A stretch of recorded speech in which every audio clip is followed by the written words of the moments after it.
So good afternoon, everyone. I am Gayatri Mendana, and on behalf of Symbiosis, I welcome you to SLF 2021 and to this afternoon's book reading and discussion on Reluctant Technophiles, India's Complicated Relationship with Technology.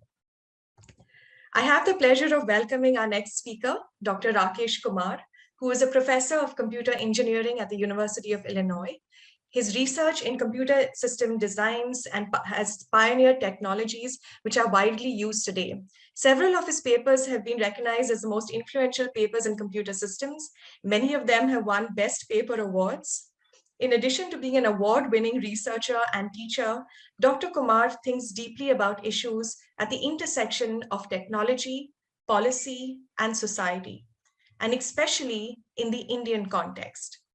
His opinion articles have appeared in The Telegraph, The Statesman, The Tribune, just to name a few.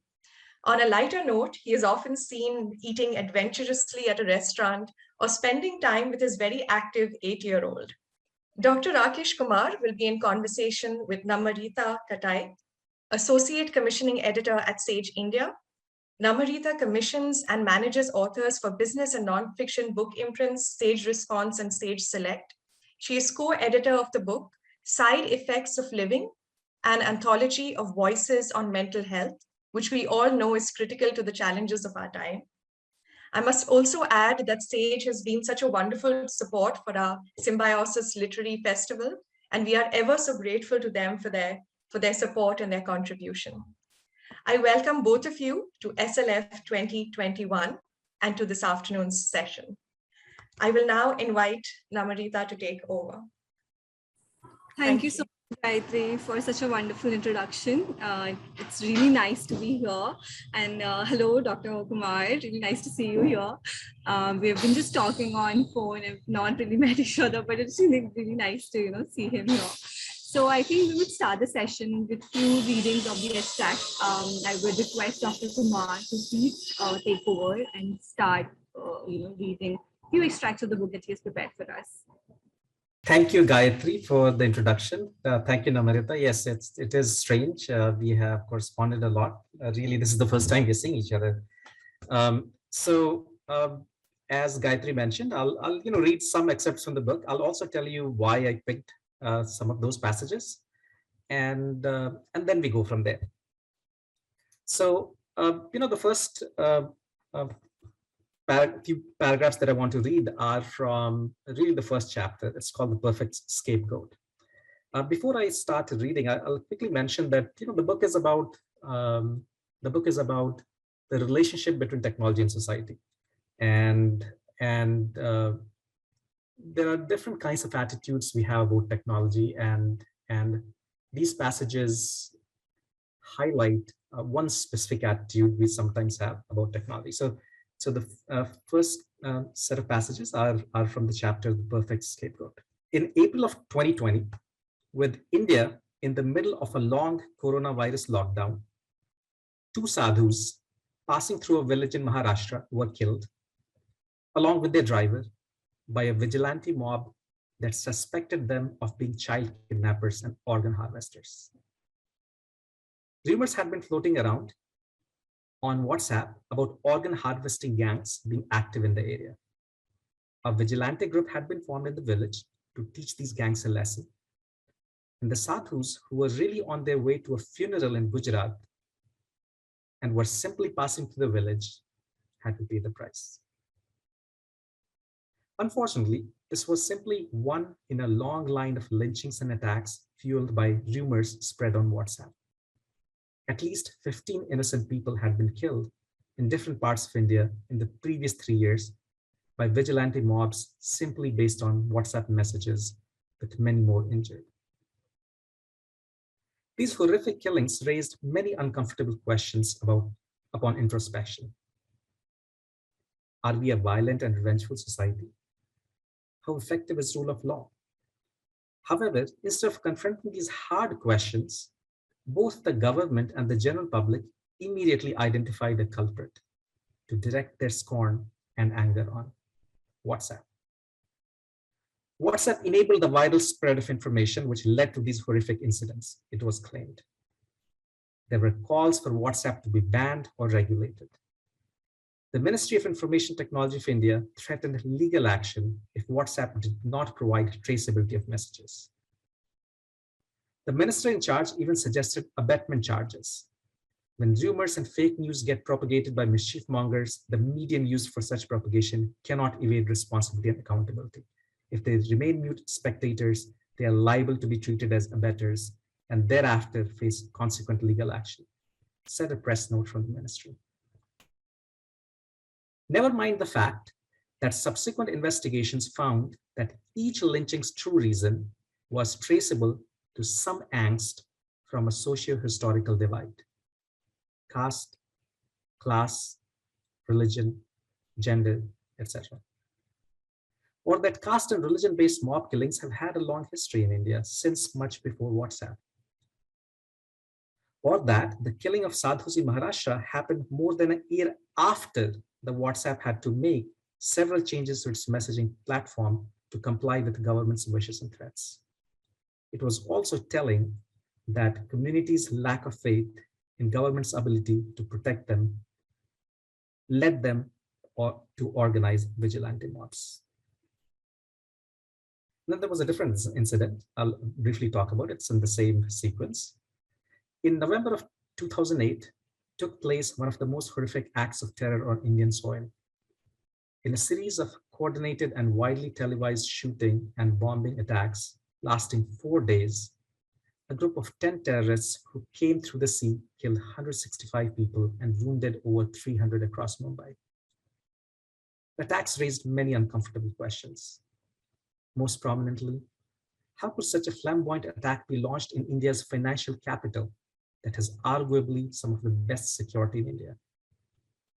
How effective really is the intelligence and security apparatus?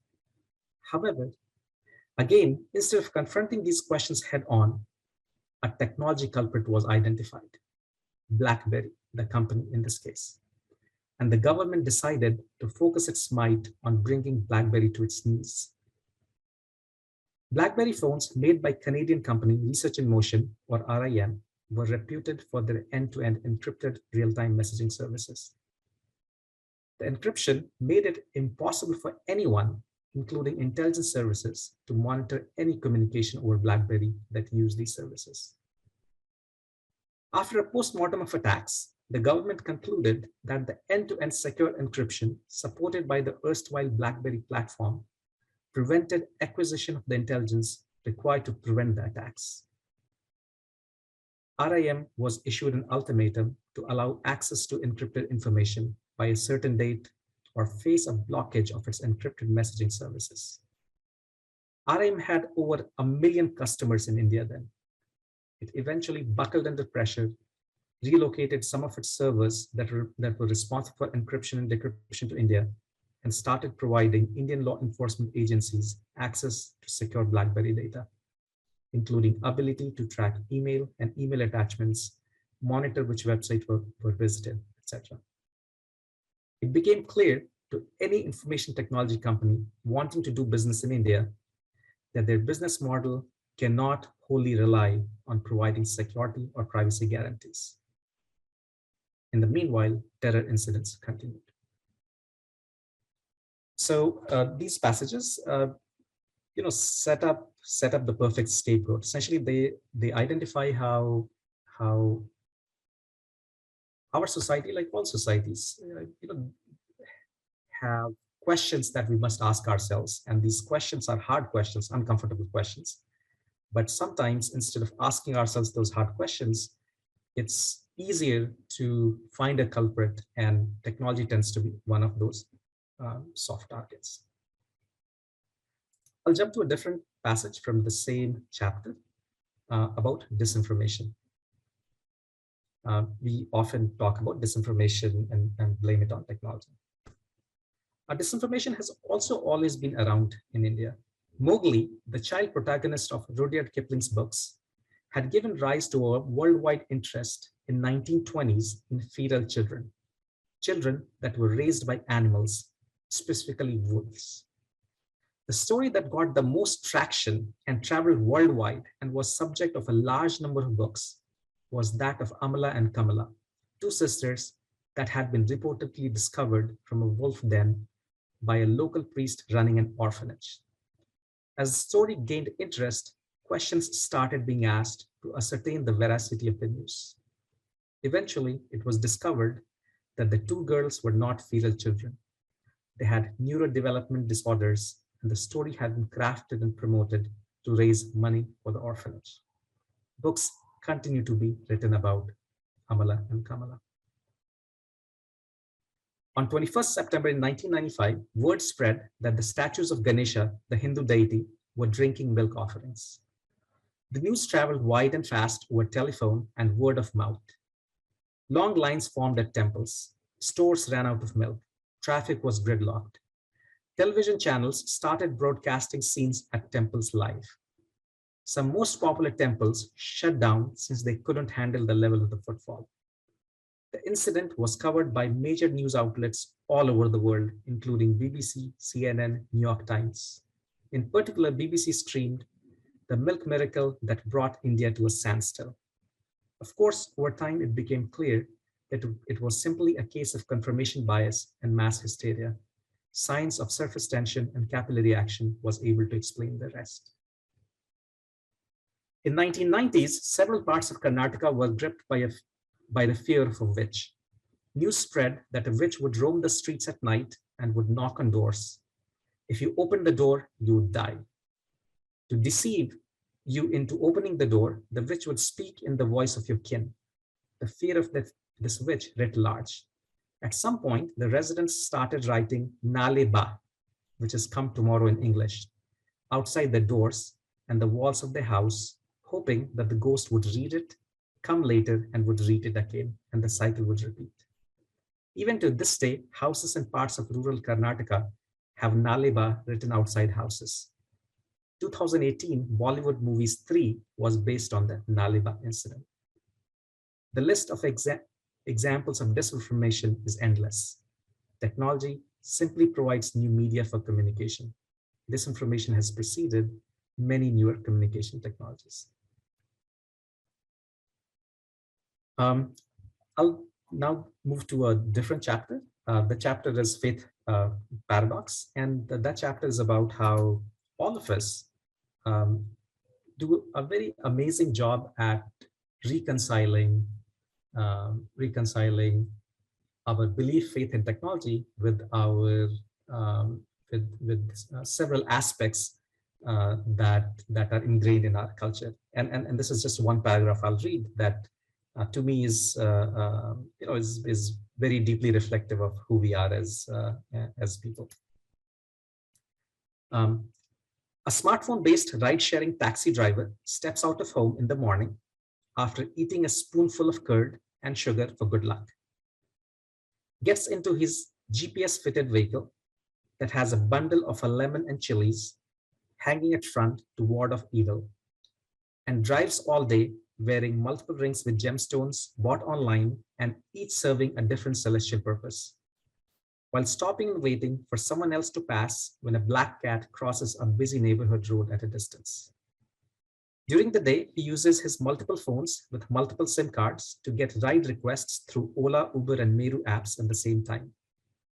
Plays PUBG during his short lunch break, watches cricket matches when they are on, live streams Aarti from the temple he frequently visits, and fields multiple WhatsApp calls from friends, family, and his vehicle owner, each announced by a bhajan ringtone. This taxi driver's day can be a typical day in India, which portrays reconciliation of superstitious beliefs with a tight embrace of technology.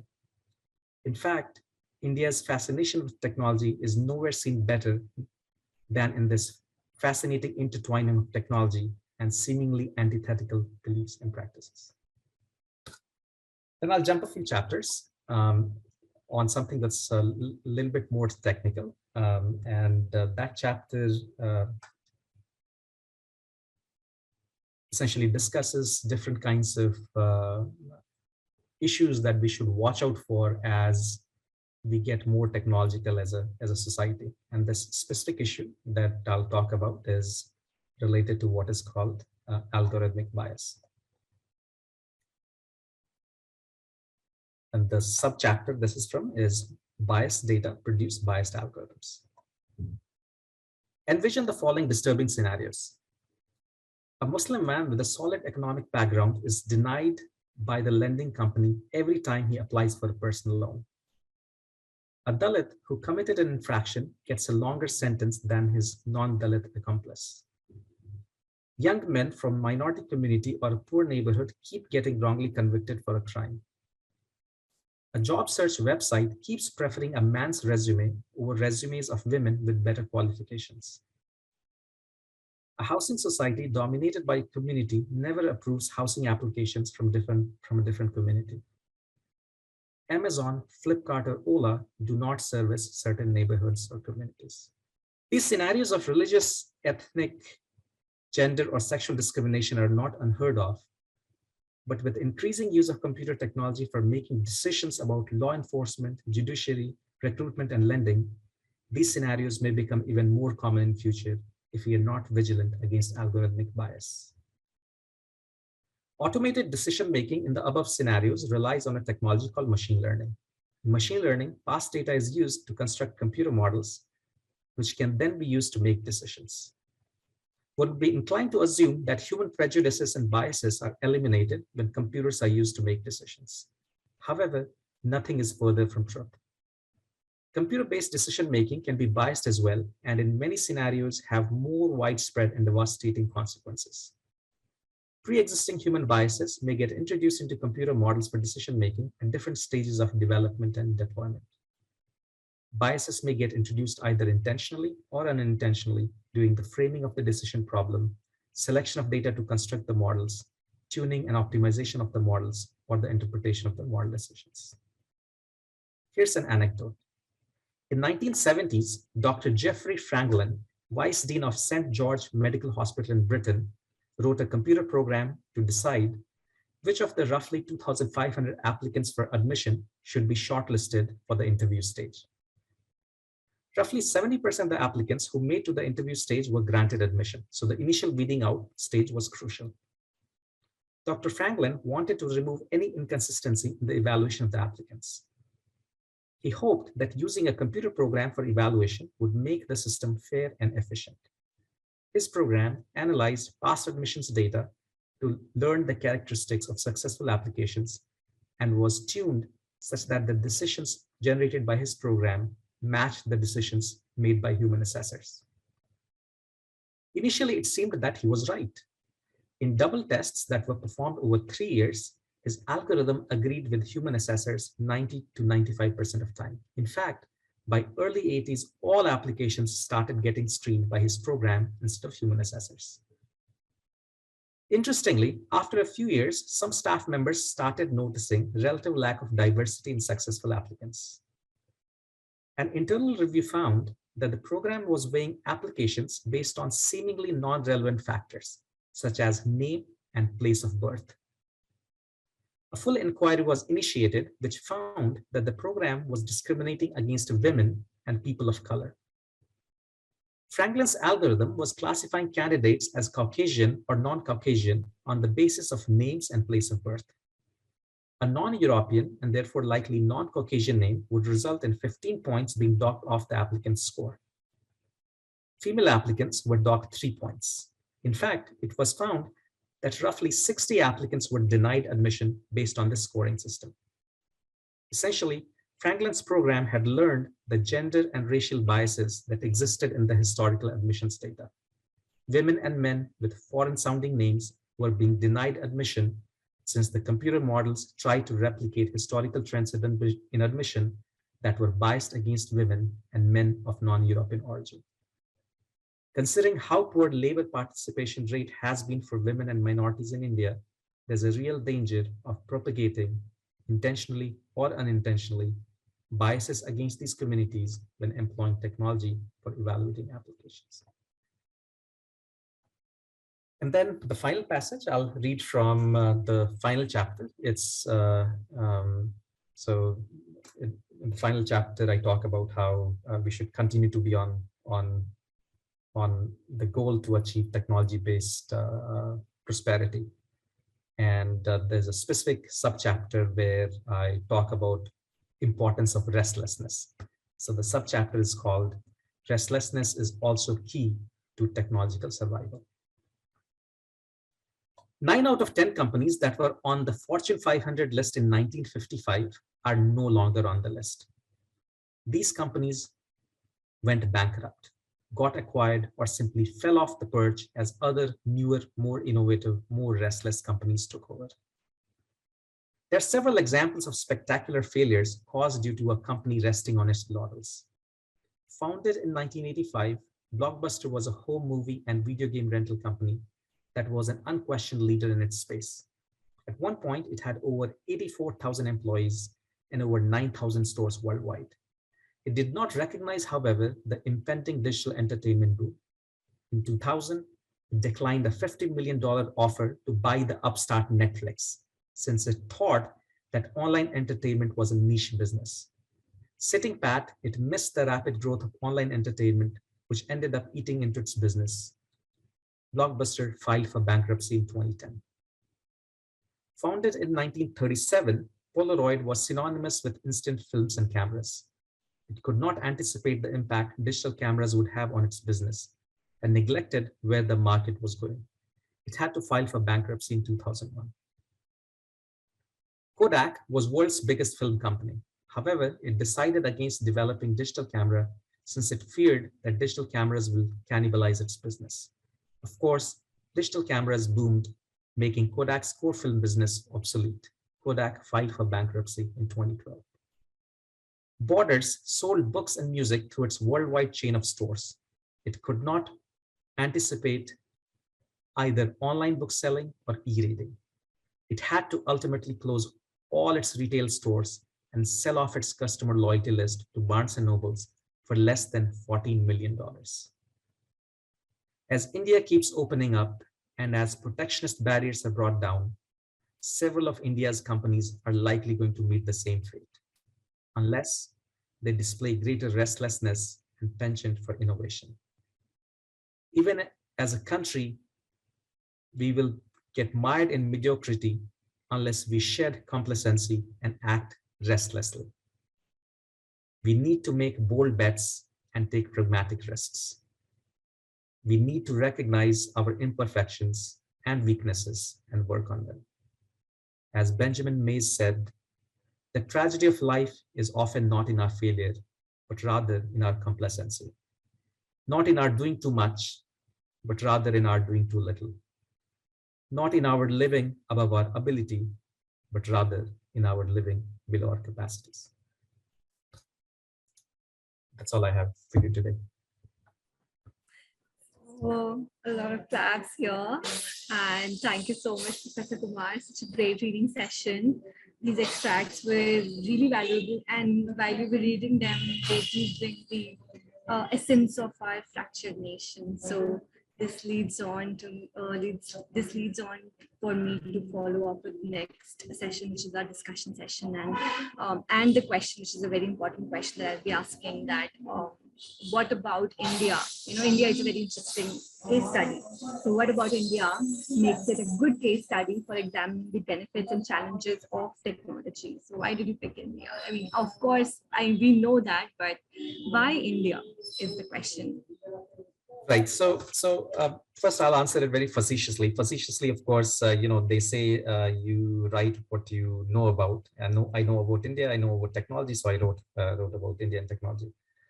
More seriously, though, India does present a very interesting case study for broadly 3 reasons. So first is that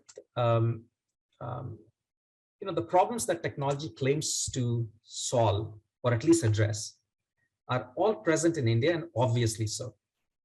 So, the promise that technology has is that it can address or solve poverty, inequality, access to health, education, infrastructure, etc.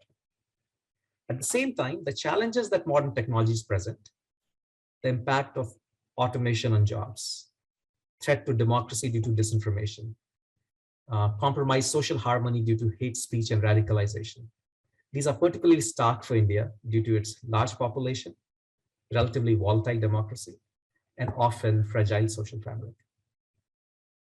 India is an interesting case study also due to its contradictory attitudes towards technology. So at one end, there's a strong affinity towards using and benefiting from technology. But at the other end, we often blame technology for many things that go wrong in the country. This contradiction also extends to the way people in India reconcile modern technology with, let's say, some of the superstitious religious elements that are deeply ingrained in our culture.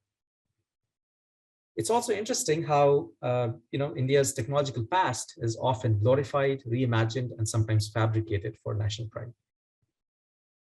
Finally, India serves as a good petri dish to see how effective technology-based solutions can be given stubborn societal problems, such as deep-rooted inequalities. So for example, if a small fraction of population enjoys access to technology and benefits from them, while others struggle to get their basic needs met, how useful can technology-based interventions be in that context? So these are, these are all sort of very intriguing for anybody who wants to study the relationship between technology and society. And in India presents this very interesting use case. It's sort of like an experiment that everybody's watching.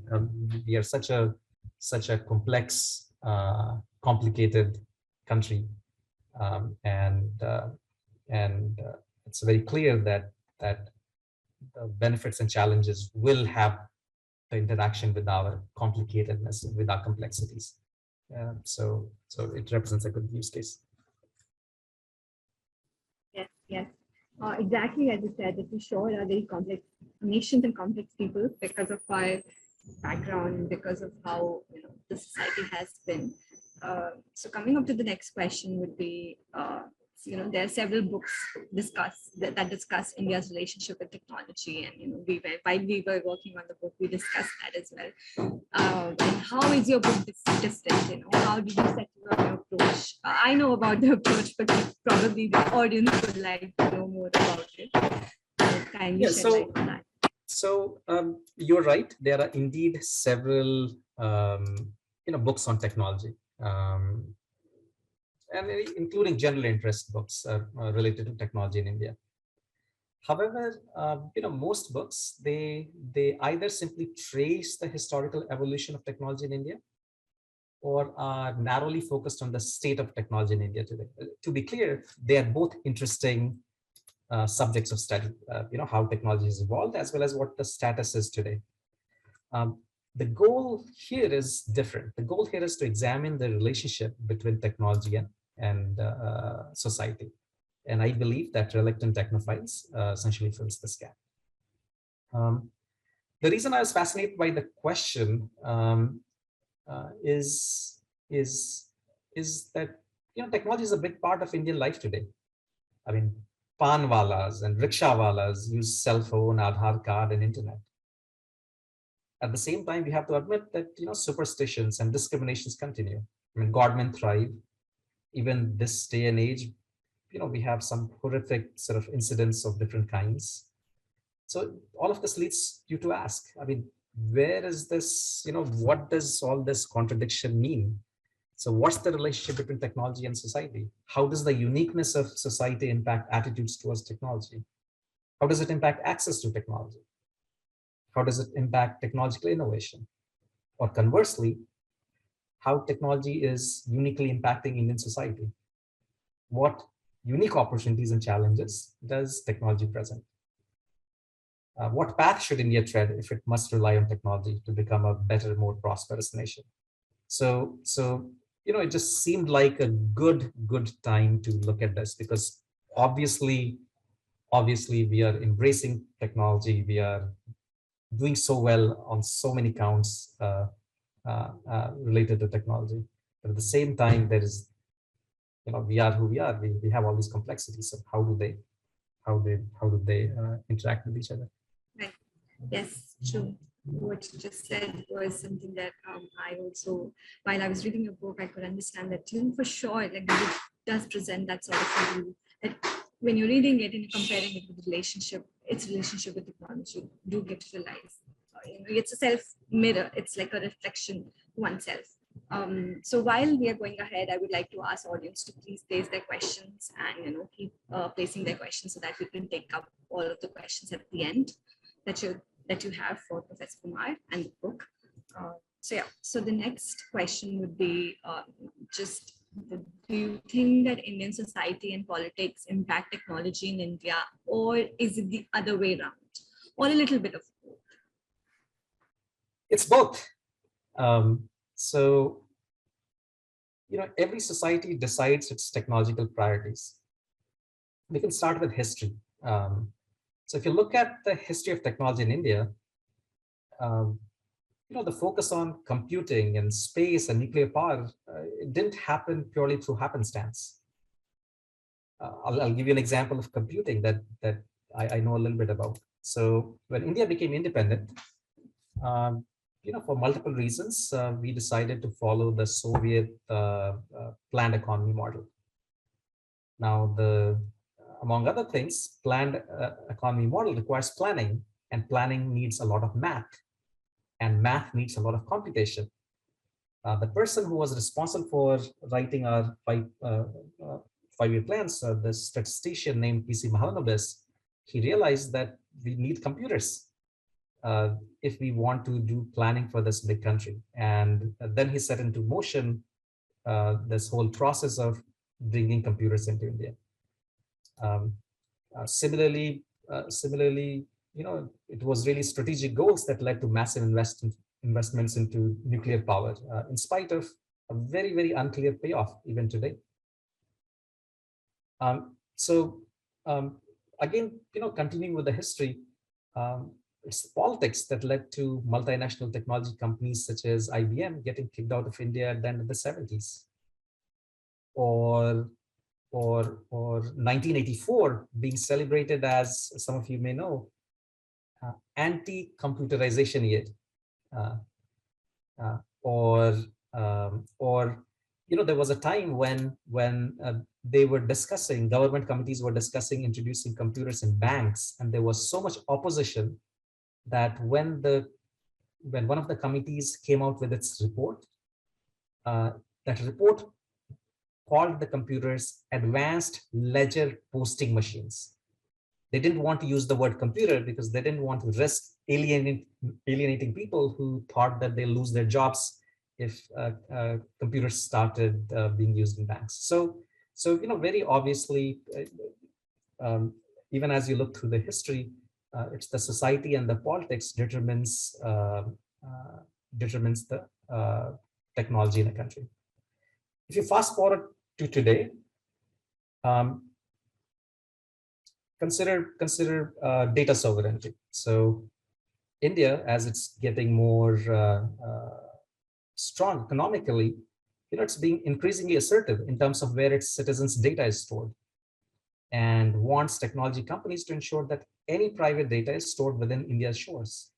So that's again an example of the society and the politics deciding what the technology would be. So they're forcing the technology companies to develop technologies that ensure that data resides within Indian shores. As another modern example, just look at India's biggest technology projects today. Unique digital ID to every Indian, seamless national digital payments platforms, broadband access to every village, etc. They also reflect the social and political priorities. So these are all examples of society and politics impacting technology. The converse is true as well, and converse is probably more obviously true. The impact of technology on society and politics is very clear. The use of social media to promote viewpoints, religion, politics, and that's rampant. Technology-based successes, such as financial inclusion and direct subsidies, have arguably helped political parties win elections. Online radicalization, disinformation, hate speech have had many unfortunate real-world consequences. So these are all examples where technology has directly affected the society and politics. Yes, yes. And the book covers all of this also, with a lot of interesting case studies. So yes, exactly. Thank you for discussing that, Professor Kumar. Going on to the next question, which is very interesting because you've written a lot about it in the book as well, that how does India's relationship with technology influence its education system? Especially you've written a lot about caste and creed. So can you please shed light on that? There's a huge, sometimes we forget what our big population means for our policymakers. Um, so there's a huge supply demand gap in India when it comes to uh, education. So India has a, it's interesting that this fest has been organized by a university. So India has one of the largest higher education systems in the world. We have over 50,000 institutions and over 35 million students enrolled in Indian colleges and universities. These are huge numbers. In spite of these huge numbers, these numbers are not enough, considering that half of the population of India is under 25 years of age. So our policymakers for a long time have recognized that we really need to teach at scale. So we really need technologies that can teach people at scale, and India has been frankly a pioneer at that for a very long time. Uh, so even in the 70s, uh, India had experiments related to satellite-based education. So in fact, there was a collaboration between NASA and ISRO, the Indian Space Agency, to use educational satellites for distance learning. And then then there was this very, very visible project called the Symbiosis. So Symbiosis was a device it was sort of a handheld device that was a very cheap device made in India. The goal was internet-based learning, so you could share it among different people. It was named as one of the top technological advancements of 2001 by the New York Times. Then there was the Akash tablet project. So it was touted as world's cheapest tablet. And the goal was to make high quality internet-based education ubiquitous in India. So, for a very long time, we have recognized that we must leverage technology in order to teach at scale. At the same time, the uniqueness of our society has also led to to different levels of success we've had with these projects. So for these specific projects that I mentioned, Akash and Superior, for example, um, they didn't go anywhere.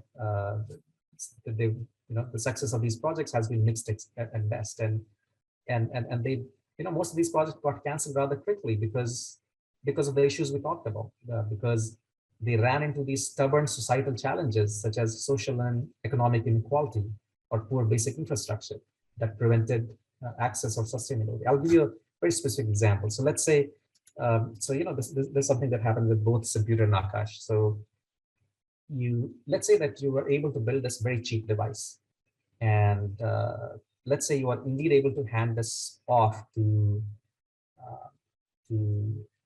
rural schools. So, teachers are happy, students are happy, they get to play with this toy. Now imagine the first day one of these devices malfunctions. What do you do then? If it malfunctions, then then you need somebody who can fix it. But if you don't have that infrastructure, once it malfunctions, it just malfunctions and it just stays in a cupboard. And indeed, it happened to many such devices. They would malfunction and they would stay in the cupboard. Then what started happening is there were a small number of thefts. And then there was this overreaction where, okay, these are government programs, teachers are custodians for these, and they decided, all right, again, we need to make sure that they don't get stolen. So again, they started getting kept in cupboards. So the high level point is that we need to teach at scale. We need to leverage technology to teach at scale, but at the same time, we need to be pragmatic about how technology by itself would not solve this access problem. We will run into these stubborn societal challenges, and we'll need to think through how to be effective in spite of these challenges. So that's one axis where India's relationship with technology influences its education system. Another axis is, we just need to improve the quality of technology education. Um, India produces among world's largest number of technology graduates. But interestingly, it's the employers who can't find sufficient number of skilled employees. So there have been surveys that almost consistently report that 80% of the graduates are considered unemployable, which means that we also need to do a better job at imparting the education.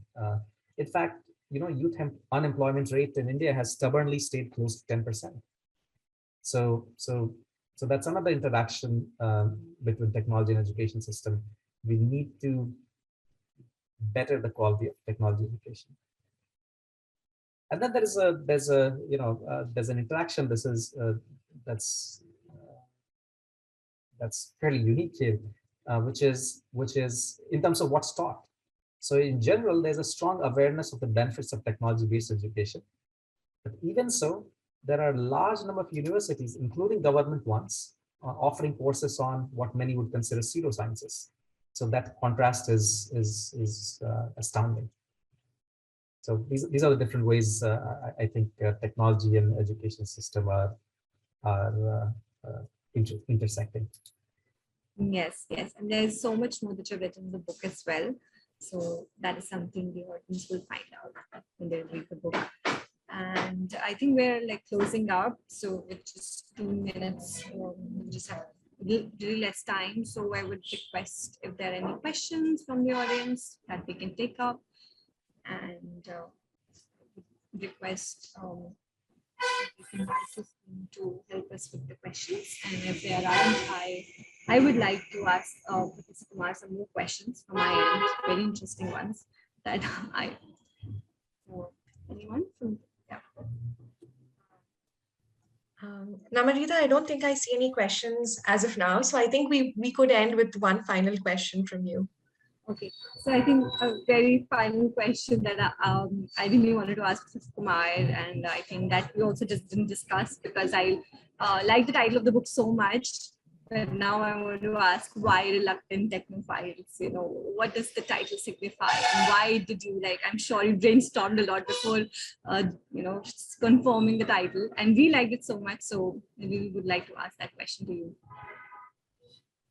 Yeah, never ascribe something to competence that you can ascribe to laziness. Don't be so sure that a lot of brainstorming was involved. Having said that, reluctant technophiles because it implies the contradiction. So the book is about these contradictions and complexities that exist. We are technophiles.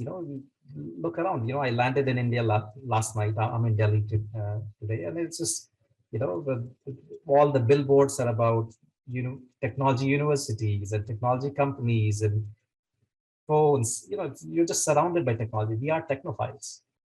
At the same time, the way we would benefit from the technology would depend greatly on recognizing our society and recognizing how to best make technology effective within this context. So we can't take a context that exists somewhere else and transplant it here and imagine that we'll have the same results or the same set of fruits. Rather, we should recognize what our strengths are, what our limitations are, who we are, and then tailor the technological solutions in a way that overall we can maximize the effectiveness. We are reluctant technophiles here. Some of us in India is that. And thank you, Professor Kumar, for writing such a great book. So we'll close up our session today and pre-order now at stealaddeal.sagepub.in. So we are looking forward to more reviews and more posts about the book. So thank you, Professor Kumar, and thank you, Symbiosis team, for really hosting this event. I guess we can close up, right? Right. Thank you so much. I think, yeah. Good. Any more words from Professor Kumar, like the closing remarks? Remarks? No, it's thank you, Gayatri, for inviting me to this. I often do talk to big audiences, but this is a very different kind of group for me and a different setting for me. So yeah, thank you for inviting me. And I'm very easy to find. Unfortunately, I value privacy, but I have none. I'm very easy to find. So if any of you want to continue this conversation, please get in touch with me. I'm happy to do so. Thank you.